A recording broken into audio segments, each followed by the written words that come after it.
एक पिता जिसका बेटा रहस्यमयी तरीके से गायब हो गया। सिस्टम से मायूस होकर उसने बदल ली अपनी पहचान। पेंटर से भिखारी बन गया। अब वो मंदिरों, घाटों और आश्रमों की अंधेरी गलियों में महीनों तक भटकता रहा, बस एक उम्मीद के सहारे कि कहीं ना कहीं उसका बेटा जरूर मिलेगा। लेकिन तलाश के साथ सामने आने लगी भिखारियों के नेटवर्क और बच्चों की किडनैपिंग की डरावनी सच्चाई। क्या उस पिता का जुनून उसे अपने बेटे तक पहुंचा पाया?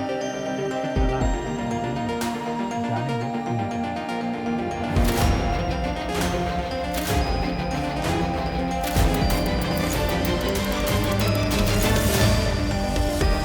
क्राइम थ्रिलर स्टोरीज में आज जिस कहानी की बात करेंगे, वो है नॉर्थ इंडिया के एक खूबसूरत गांव का।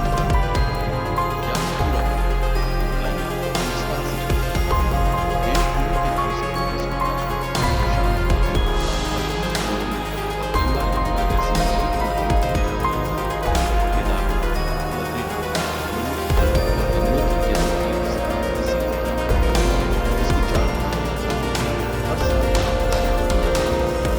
इसी उत्तराखंड में गंगा नदी के किनारे बसा है पवित्र तीर्थ स्थान, जो न सिर्फ हिंदुओं की आस्था का केंद्र है, बल्कि दुनिया भर के सैलानियों को आकर्षित करता है। बड़ी संख्या में यहाँ देसी विदेशी योग, आध्यात्म और घूमने के लिए आते हैं।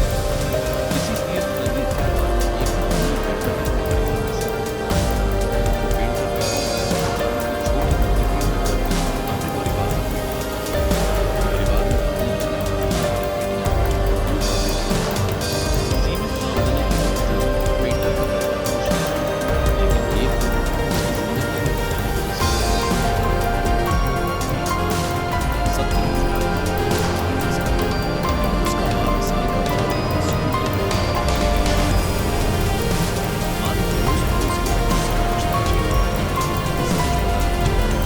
जिस दिन उसका बच्चे की मां को पति होता है, पत्नी का फोन सुनकर पेंटर पिता घबरा जाता है और तुरंत बच्चे के स्कूल पहुंचता है। स्कूल से पता चलता है कि बेटा तो वहां से स्कूल छोड़ने के टाइम पर ही सो गया। पेंटर पिता को समझ में नहीं आ रहा था कि वो अपने बेटे को कहाँ कर रहा है। शाम तक वो इंतजार करता है कि बेटा कहीं दूर पर गया होगा तो लौट आए, लेकिन बेटा नहीं आता।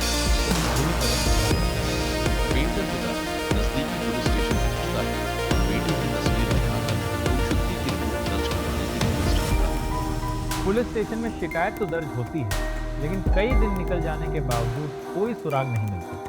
ऐसा लग रहा था कि पुलिस को एक मामूली पेंटर के बेटे की तलाश करने में कोई इंटरेस्ट नहीं है। पुलिस की बेरुखी देखकर पिता एक ऐसा कदम उठाने का फैसला करता है जो शायद ही पहले किसी गुमशुदा बच्चे के पिता ने उठाया होगा। क्या था वो कदम? आगे इसका खुलासा होगा क्राइम थ्रिलर स्टोरीज में। इसके लिए वीडियो को आखिर तक देखते रहिए। पिता अपने बेटे की तस्वीर दिखाकर आसपास के इलाके के लोगों से पूछताछ करता है। एक दिन उसे जानकारी मिलती है कि उसका बेटा कुछ भिखारी के साथ है। इसका मतलब था कि उसके बेटे को भीख मंगाने के लिए भिखारी हुआ था। इस जानकारी के बाद पेंटर पिता हरिद्वार के गुरुद्वारों और आश्रमों के आसपास खोज करता है, लेकिन उसकी तलाश नाकाम रहती है। मायूस और परेशान पेंटर पिता अपना दर्द अपने एक दोस्त से समझाता है। दोस्त उसे वृंदावन जाने की सलाह देता है और उसके लिए वो कारण भी बताता है। उसका शक था भिखारियों के नेटवर्क वाले पेंटर, क्योंकि वृंदावन में बड़े पैमाने पर बच्चों से भीख मंगवाने का रुझान रहता है। हरिद्वार और वृंदावन दोनों इंडिया के नामी तीर्थ स्थान वाले शहर हैं।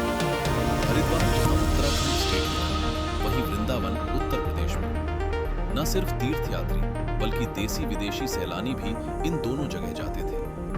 भिखारियों के लिए भी ये दोनों कमाऊ शहर थे और दोनों जगह के भिखारी आपस में अक्सर कनेक्टेड होते थे। ऐसे में पूरी संभावना थी कि बच्चे को शायद अगवा कर वृंदावन ले जाया गया हो। यही सोचकर पेंटर पिता हरिद्वार से बस में सवार होकर 350 किलोमीटर दूर वृंदावन पहुंचता है। वृंदावन भक्ति और मंदिरों का शहर, जहां हर गली में राधे राधे और कान्हा का नाम गूंजता है। लेकिन इसी भीड़, इसी आस्था के साए में चुपचाप पनपता है एक ऐसा जुर्म जो चंद रुपयों की भीख के लिए मासूम बच्चों से उनका बचपन छीन लेता है। वृंदावन पहुंचकर वो अपनी पेंटर वाली पहचान छुपाकर भिखारी बन जाता है।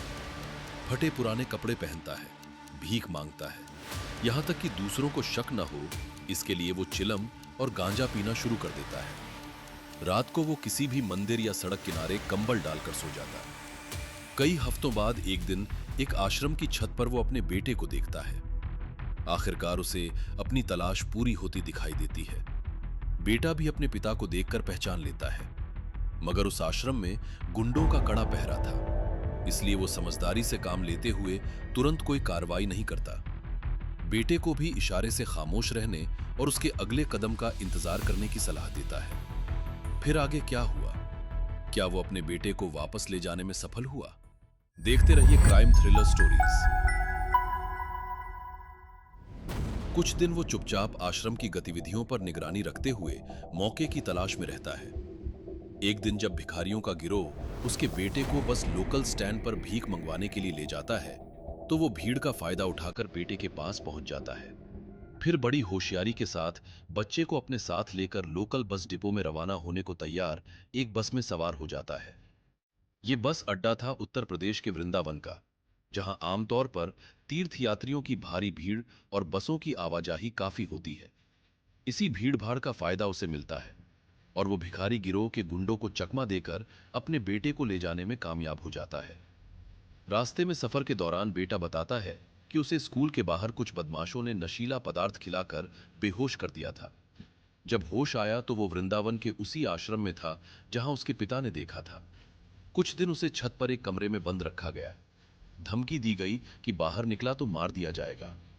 उसके बाद उसे भीख मांगने की ट्रेनिंग दी गई। ये सिखाया गया कि किस तरह सैलानियों और श्रद्धालुओं के मन में अपने प्रति दया जगाकर मोटी भीख लेनी है। ट्रेनिंग पूरी होते ही उसे नियमित भिखारी बना दिया गया। उसे सुबह 4 बजे उठाया जाता, गले में कंठी पहनाई जाती और कई अन्य बच्चों के साथ भीख मंगवाने के लिए अलग अलग जगहों पर भेजा जाता था। इस दौरान भिखारी गैंग के लोगों की उस पर कड़ी नजर रहती थी। बेटे की कहानी सुनकर पेंटर पिता की आंखों से आंसू आ जाते हैं। कई घंटों के सफर के बाद आखिरकार उनकी बस पहुंचती है हरिद्वार बस डिपो में, जहां से वे सुरक्षित बाहर निकलकर अपने घर पहुंच जाते हैं। बेटे को सही सलामत लौटा देखकर पूरा परिवार खुश हो जाता है। परिवार में ये खुशी लौटी थी पिता के अनूठे जुनून से। पिता की ये जंग सिर्फ अपने बेटे को वापस लाने की नहीं थी, ये संघर्ष था सिस्टम की बेरुखी के खिलाफ, उन माफियाओं के खिलाफ जो मासूम बच्चों को जिंदगी भर के लिए अंधेरे में धकेल देते हैं। हर साल भारत में हजारों गरीब बच्चों का अपहरण कर उन्हें भिखारी बना दिया जाता है।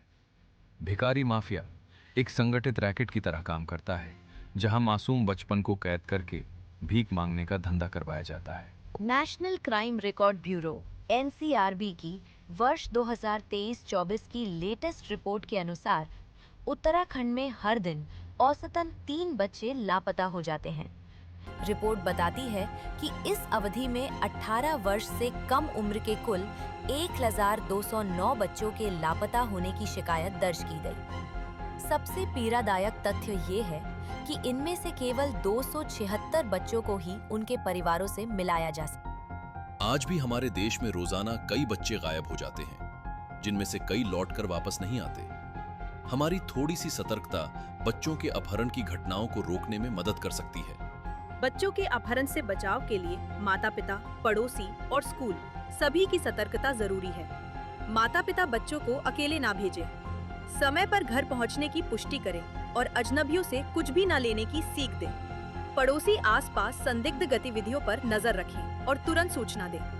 स्कूलों में छुट्टी के समय निगरानी, गेट पर सुरक्षा और सुरक्षित परिवहन व्यवस्था होनी चाहिए।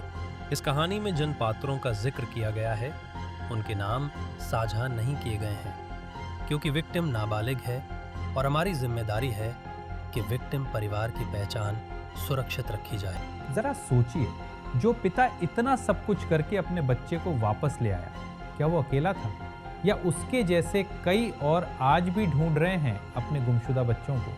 अगर आपको किसी लापता बच्चे के बारे में जानकारी है तो प्लीज नजदीकी पुलिस स्टेशन से संपर्क करें या चाइल्ड हेल्पलाइन नंबर 1009 पर जानकारी दें। ये केस हमें सिखाता है कि दिल में कुछ कर गुजरने का जज्बा हो तो कोई भी काम नामुमकिन नहीं होता। पेंटर पिता ने अपने बेटे की तलाश में जो कुछ किया उसे लेकर आप क्या सोचते हैं? अपनी राय हमें कमेंट्स में जरूर बताएं।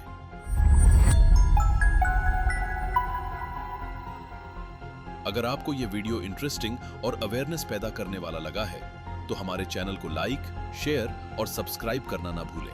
हम फिर लौटेंगे एक और सच्ची, हिला देने वाली क्राइम थ्रिलर स्टोरी के साथ। क्राइम थ्रिलर स्टोरीज हिंदी के अलावा अंग्रेजी, गुजराती और मराठी भाषा में उपलब्ध है। जल्द ही हम ला रहे हैं इसे और भी भाषाओं में।